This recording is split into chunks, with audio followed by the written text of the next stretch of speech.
사람들을 분류할 때에 종교적으로 분류한다면 신앙을 가진 사람이냐, 신앙을 갖지 아니한 사람이냐, 이렇게 분류할 수가 있을 것입니다. 또한 신앙의 정도로 보면 잘 믿는 사람인지 잘 믿지 못하는 사람인지 분류할 수 있을 것이고, 또한 헌신의 태도로 분류한다면 하나님의 영광을 위해서 일하는 사람인가, 아니면 자기 영광을 드러내기 위해서 일하는 사람인가, 이렇게 분류한다고 한다면 여러분들은 어느 쪽에 있습니까? 어느 쪽에 속해 있는지 이제 말씀을 통해서 다시 한번 내 자신을 점검하는 시간이 되어야 될 것입니다. 첫째는 믿는 사람과 믿지 못하는 사람이 있습니다. 37절 말씀을 보게 되면 예수님께서 수많은 표적을 행했다라고 말씀하고 있습니다. 우리 예수님께서 공생애를 시작하시면서 가나의 혼인집에 찾아가셨습니다. 포도주가 떨어지는 안타까운 상황 속에서 예수님께서는 물로 포도주를 만드는 기적을 행하셨습니다. 그로부터 예수님께서는 문둥병을 고쳐주시고 시각장애인들을 고쳐주시고 혈루병이나 간질병 환자를 주님께서 고쳐주셨습니다. 때로는 오병이어로 5,000명을 먹이고 12광지를 남기셨습니다. 바다 위를 걸으신 그 예수님, 죽은 자를 살리신 예수님, 죽어 냄새나는 나사로를 살려주시고 야이로의 딸을 살려주시고 나인성 과부의 아들을 살려주신 예수님의 능력을 말씀을 통해서 볼 수 있습니다. 이와 같은 표적을 보고 두 종류의 반응이 나타난 것을 알게 됩니다. 예수님께서 왜 표적을 행했겠습니까? 예수님께서 표적을 행하신 것은 예수님께서 자기를 과시하기 위해서, 아니면 자기를 자랑하기 위해서 표적을 행하신 것은 결코 아닙니다. 예수님께서 표적을 행하신 것은 예수님은 하나님의 아들이심을 믿게 해서 그 이름을 힘입어 생명을 얻게 하기 위해서 예수님께서 표적을 행하신 것입니다.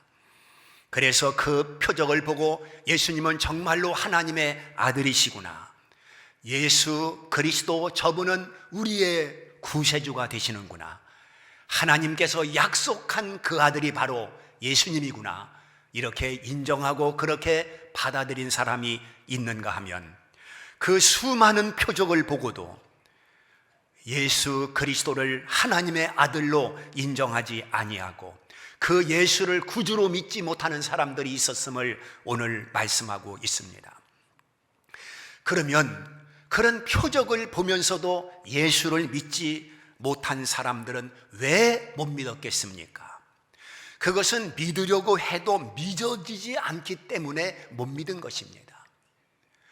믿으려고 해도 믿어지지 않기 때문에 예수를 구주로 믿지를 못했다, 그런 말입니다. 그러므로 예수 그리스도가 나의 구주로 믿어지는 것은 하나님의 은혜인 줄 믿습니다. 이것이 큰 축복인 줄 믿습니다.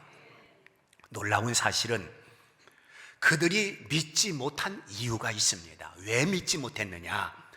본문 40절 말씀을 보니까 그들의 눈을 멀게 하고 그들의 마음을 완고하게 하셨으니 이는 그들로 하여금 눈으로 보고 마음으로 깨닫고 돌이켜 내게 고침을 받지 못하게 하려 함이라, 이렇게 밝혀놓고 있습니다. 하나님께서 눈을 멀게 하시고 마음을 완고하게 하셨기 때문에 예수를 못 믿었다, 이런 말씀입니다. 우리는 이 말씀을 통해서 교리 가운데 제한속죄라고 하는 교리가 있습니다. 이 제한속죄라고 하는 교리는 만인구원설과 반대되는 교리입니다. 만인구원설이라고 하는 것은 예수를 믿든지 안 믿든지 결과적으로 다 구원받는다, 이게 만인구원설입니다. 하나님은 사랑인데, 하나님은 자비인데 누구를 지옥 보내겠느냐? 결과적으로 다 구원받는다. 그러나 성경을 보면 그렇지 않습니다. 제한속죄입니다. 구원을 받는 사람이 있고 구원을 받지 못하는 사람이 있다고 하는 것을 밝혀놓고 있습니다. 그래서 오늘 본문 말씀을 보게 되면 눈을 멀게 했다고 하는 것은 볼 것을 보지 못하게 하시고, 완고하게 하셨다고 하는 것은 들어도 깨닫지 못하게 하신 것입니다. 그러므로 오늘 우리는 하나님이 믿게 하셔서 내가 예수를 믿고 있다는 이 사실에 우리는 하나님 앞에 감사치 않을 수밖에 없고, 이것은 하나님의 엄청난 은혜라고 하는 것을 깨닫게 되는 것입니다. 사랑하는 성도 여러분, 착각하지 마십시오. 내가 지금 예수를 믿고 있는 것은 내 지식도 아니고 내 의지도 아니고 내 마음도 아니고 닫힌 내 눈을 하나님께서 열어주셨기 때문에 믿게 된 것이고, 또한 오늘 내가 이 자리에 앉아 있는 것은 세상으로 향하고 싶은 그런 교만함과 완고한 내 마음을 하나님께서 이끌어 여기까지 인도해 주셨기 때문에 오늘 내가 이 자리에 있는 줄 믿습니다. 예수님을 믿고 안 믿고는 내 마음에 달려있는 것이 아니라 하나님에게 있다 하는 것을 말씀하고 있는 것입니다. 사람들을 보게 되면 죽어도 교회 안 나오는 사람이 있습니다. 사람들을 보면 죽어도 안 믿는 사람이 있습니다. 왜 그렇습니까? 내 마음대로 안 되기 때문에 그렇다, 그런 말입니다. 오늘 성도들 가운데에 예수가 구주로 믿어지지 않는다면, 내세의 천국이 믿어지지 않는다면 우리는 하나님 앞에 이렇게 기도해야 됩니다. 성령님, 내 안에 오시옵소서. 내 눈을 열어 예수가 구주로 보이게 하옵소서. 예수 그리스도를 구주로 믿게 하시옵소서. 이렇게 하나님 앞에 기도해야 되는 것입니다. 왜냐하면 선택된 백성이라고 한다면 반드시 성령님께서 내주하셔서 예수가 구주로 믿어지는 그런 은혜를 체험할 수 있기 때문에 그런 것입니다. 그때가 언제일지는 모릅니다. 죽어갈 때 믿는 사람도 있고 중환자실에서 믿는 사람도 있기 때문에 그렇습니다. 오늘 우리가 분명히 알아야 할 것은 세상에 존재하는 모든 사람들이 다 천국 가는 것은 결코 아니라는 것입니다.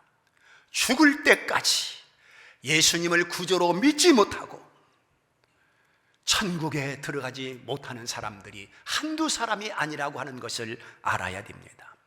그러므로 내가 지금 예수를 믿고 있다고 하는 이 사실 자체가 놀라운 일이며 이것이 기적이며 이것이 은혜인 줄 믿습니다. 지구상의 모든 사람들이 언젠가는 반드시 죽습니다. 한 사람도 예외자가 있을 수가 없습니다. 죽은 다음에 천국으로 가느냐 아니면 지옥으로 가느냐, 이렇게 반드시 둘로 나누어진다고 하는 것을 우리는 알아야 됩니다. 천국에 간다는 이 사실이 우리의 소망이라고 할진대 믿음이 얼마나 중요한가를 새삼스럽게 깨닫게 되는 것입니다. 왜냐하면 세상에서는 사람들이 금이 최고라고 말합니다. 금만 가지고 있으면 산다고 말을 합니다. 그러나 내가 죽을 때는 믿음이 금보다 귀하다고 하는 것을 비로소 깨닫게 될 것입니다. 천국에 들어갈 수 있는 수단은 오로지 믿음이기 때문에 그렇습니다. 오늘 내가 믿는 사람인지 아니면 믿지 못하는 사람인지 이 둘을 놓고 볼 때에 하나님께서 우리를 믿는 사람으로 여기에 있게 하신 것을 감사할 수 있는 성도들이 돼야 될 줄 믿습니다. 두 번째는 은혜로 사는 사람인지 은혜를 모르고 사는 사람인지, 두 부류의 사람 가운데 여러분들은 어디에 속해 있습니까? 우리는 본래 눈이 멀고 마음이 완고한 자들이었었습니다. 이것이 인간의 본래의 모습인 것입니다. 사람이 타락했는데 부분적으로 타락한 것이 아니라 완전 타락한 자가 바로 나인 것입니다. 우리에게 의가 없습니다. 의인은 없나니 하나도 없다고 성경은 말씀하고 있는 것입니다. 그러므로 하나님이 은혜를 주셔야 눈을 비로소 뜰 수 있고, 은혜를 주셔야 완고함이 겸손해져서 예수 그리스도에 대한 모든 것을 은혜로 받고 감사로 받을 수가 있는 것입니다. 어떤 성도는 아무리 좋은 것을 주어도 감사가 없고 은혜인 줄 모르는 사람들을 보게 됩니다. 어린 아이에게 작은 선물이라도 줄 때에 그 어린 아이가 그 선물을 받아들고 펄쩍펄쩍 뛰면서 감사합니다, 고맙습니다 이렇게 좋아하면 다음에 또 사주고 싶은 생각이 납니다. 그런데 좋은 선물을 주었는데도 불구하고 반가워하지도 않고 그 선물을 받고도 그 선물을 가질 생각도 하지 아니하고 그냥 팽개쳐 버린다고 한다면 다음에 선물을 해줄 마음이 전혀 생기지 않을 것입니다.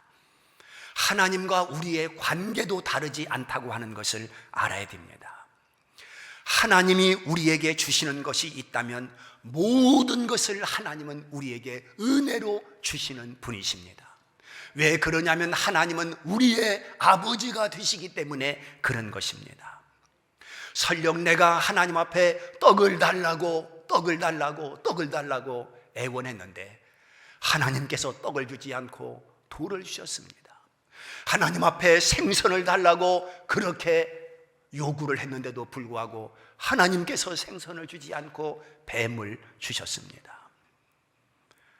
그때에 오늘 우리는 어떤 반응이 일어납니까? 오늘 우리는 하나님께서 이유가 있기 때문에, 하나님께서 목적이 계시기 때문에 나에게 돌을 주시고 나에게 뱀을 주셨을 것이다, 그렇게 믿음으로 받아들이고 그 돌도 뱀도 하나님의 은혜로 여길 수 있는 성도들이 되어야 되는 것입니다. 그러나 교인들 중에는 그와 같은 믿음을 가진 사람이 많지를 못합니다. 정말로 돌까지도 뱀까지도 하나님의 은혜로 알고 하나님 앞에 감사하며 하나님 앞에 찬송하며 하나님의 뜻을 기다리는 성도가 되어야 될 터인데, 하나님, 이럴 수가 있습니까? 하나님, 사랑의 하나님 맞습니까? 내가 떡을 달라고 했지 언제 돌 달라고 했습니까? 내가 생선 달라고 했지 언제 뱀 달라고 했습니까? 뱀한테 내가 물어 죽으란 말입니까? 하나님 너무하십니다. 이렇게 하나님 앞에 원망일색이고 불만과 불평을 가지는 사람들이 얼마나 많습니까? 오늘 우리는 어떤 일이나 무슨 일이나 그 모든 것을 은혜로 받고 감사로 받는 사람에게는 더 큰 은혜의 문이 열려진다고 하는 것을 깨달아야 될 것입니다. 감사를 모르고 불평으로 사는 사람은 은혜의 문이 닫혀버리는 것입니다. 두드려도 열려지지 않는 것입니다. 그래서 하늘이 막혀있는 사람이 있는가 하면 언제나 하늘이 열려있는 그런 사람도 있음을 보게 되는 것입니다. 하나님이 막으시는 사람이 있고 하나님이 열어놓는 사람이 있다, 그런 말입니다. 사랑하는 성도 여러분, 진정한 행복을 무엇이라고 생각하십니까? 사업을 크게 하고 돈을 많이 버는 사람이 행복하다고 생각합니까? 그렇지 않습니다. 영적인 눈을 뜨고 비록 작은 것이라 할지라도 그것을 붙들고 하나님의 은혜로 알고 하나님 앞에 감사하는 사람이라고 한다면 바로 그 사람이 행복한 사람인 것입니다. 아무리 작은 것이라 할지라도, 아무리 보잘것이 없는 것이라 할지라도 하나님이 주신 것인 줄 알고 그것을 은혜로 받아들인다고 한다면 그 사람은 언제나 행복하게 살 수 있는 사람인 것입니다. 사랑하는 성도 여러분, 하나님이 나에게 주신 모든 것을 은혜로 받아 누릴 수 있기를 주의 이름으로 축원합니다. 모든 사람들이 너나 할 것 없이 사실은 하나님의 은혜로 살아가는 것입니다. 기독교인들만, 신자들만 하나님의 은혜로 사는 것이 아니라 교회 밖에 있는 불신자들도 하나님의 은혜로 살아가는 것입니다. 사람이 공기 없이 어떻게 살 수 있으며, 사람이 물 없이 어떻게 살 수 있으며, 사람이 땅 없이 어떻게 살 수가 있겠습니까? 그런데 하나님의 은혜를 깨닫는 사람이 있고 그 하나님의 은혜를 깨닫지 못하는 사람이 있는 것을 볼 수가 있습니다. 오늘 우리는 일반적인 은혜뿐만 아니라 하나님께서 특별한 은혜를 우리에게 주었습니다. 내세의 소망을 주었습니다. 또한 하나님께서 감사할 수 있는 마음을 주셨습니다. 하나님께서 우리들에게 거룩한 교회를 주셨습니다. 이것은 남들이 받지 못한 특별한 하나님의 은혜로 우리가 받은 것입니다. 그러므로 세상 사람들보다 오늘 우리는 이 특별한 은혜를 받았으니 더 하나님 앞에 감사하며 더 하나님 앞에 찬양과 영광을 올려드릴 수 있는 성도들이 되어야 되는 것입니다. 오늘 하나님 말씀을 들으면서 은혜가 되지 않는다고 한다면 그것처럼 답답한 일이 세상에 어디 있겠습니까? 그런 사람은 점점 형식적인 교인으로 굳어져 가는 것입니다. 우리는 감성이 풍부해야 됩니다. 그래서 하나님 말씀이 떨어질 때 아멘으로 받고, 하나님 말씀이 떨어질 때 감사로 받을 수 있는 이런 성도들이 되어야 되는 것입니다. 오늘 우리가 어떤 사건이, 그것이 남의 사건이든 아니면 내 사건이든 여기서 두 가지 진시한 태도를 가져야 됩니다. 하나는 남에 대해서는 너그러운 태도를 가져야 됩니다. 그 사람이 어떤 고통을 당하든 어떤 문제 속에 빠져 있든 어떤 미궁 속에서 헤매고 있든 오늘 우리는 너그러운 태도를 가지고 그 영혼을 불쌍히 여기고 그 영혼을 붙들고 하나님 앞에 기도하고 하나님 앞에서 그에게도 긍휼함을 베풀어 달라고 기도할 수 있는 믿음을 성도들이 가져야 되는 것입니다. 뿐만 아니라 불행한 그 사건이 내일이고 그 불행한 사건이 내가 주인공이 될 때에 오늘 우리는 어떻게 생각해야 되냐면 그 가슴 아픈 일, 그 슬픈 일이 누구를 탓할 것도 아니고 누구를 원망할 것도 아니고 내가 뿌린 씨앗의 결과라고 여기면서 우리는 하나님 앞에 엎드려야 되는 것입니다. 하나님 용서하시옵소서. 하나님 살려주옵소서. 하나님 긍휼을 베풀어 주옵소서. 하나님 다시 일어나게 해 주시옵소서. 우리는 하나님 앞에 그렇게 매달려야 되는 것입니다. 그렇습니다. 남의 불행에 대해서는 수군거리지 마십시오. 남의 불행에 대해서 정죄하지 마십시오. 남의 불행에 대해서 손가락질하지 마십시오. 그 영혼을 붙들고 불쌍히 여겨달라고 기도하십시오. 나의 불행은 내가 뿌린 씨앗인 줄 알고 하나님 앞에 회개하십시오. 살려달라고 하나님을 붙드십시오.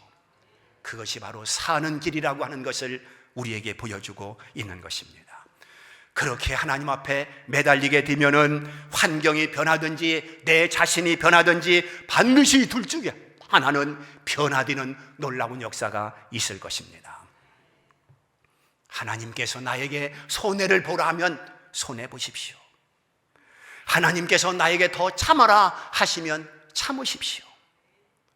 아무리 불행한 사건이라 할지라도 그것을 대하는 태도가 믿음으로 대한다면, 감사로 받아들인다면, 그것까지도 은혜라고 여긴다면 그 사건은 나에게 칼이 되어 돌아오는 것이 아니라 축복의 과정으로 하나님의 역사를 보게 될 것입니다.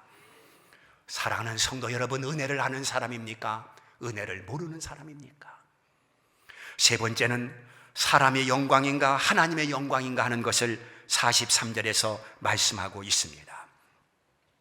유대인의 관리 중에 예수를 믿는 자가 많이 있었습니다. 그러나 바리새인들 때문에 드러나지 못했다고 오늘 말씀하고 있습니다. 그 이유는 출교를 당할까 봐 그러했다는 것입니다. 42절에 기록하고 있습니다. 유대 사이에서 출교를 당한다고 하는 것, 쫓겨난다고 하는 것은 가문의 수치요, 그 사람은 설 자리가 없어지는 것입니다. 예수님은 이들을 향해서 43절에서 이렇게 말씀하고 계십니다. 사람의 영광을 하나님의 영광보다 더 사랑하였더라 그랬습니다. 사람의 영광을 하나님의 영광보다 더 사랑했다고 하는 것은 하나님보다도 자신을 위해서 살았다는 말입니다. 하나님의 영광을 드러내기보다는 자기 자신의 안위와 자기 자신의 영광만을 생각했다는 것입니다. 내 자신의 영광을 위해 사는 사람, 아니면 하나님의 영광을 위해서 사는 사람, 이렇게 두 부류로 나눌 수가 있습니다. 신자는 모름지기 하나님을 사랑하고 하나님의 영광을 드러내야 할 책임이 있다고 하는 것을 알아야 됩니다. 정말로 내게 한 줌의 믿음이 있다고 한다면 하나님 영광을 드러내 하나님을 앞세울 수 있는 성도들이 되어야 되는 것입니다. 사랑하는 성도 여러분, 신앙생활에는 반드시 동기가 필요합니다. 어떤 동기를 가지고 봉사하느냐, 내 자랑이냐, 하나님의 영광이냐. 내가 구제를 한다고 한다면 어떤 동기를 가지고 구제를 하느냐, 나를 드러내미냐, 하나님 영광을 드러내미냐, 이것을 염두에 두어야 할 것을 말씀하고 있는 것입니다. 예수님께서 이 땅에 오셔서 간절하게 소원했던 것이 무엇입니까? 요한복음 12장 28절에 아버지여, 아버지의 이름을 영광스럽게 하옵소서. 이게 예수님의 목적이었습니다. 우리 예수님께서는 오로지 하나님의 영광을 드러내는 일에 자기 자신을 드렸습니다.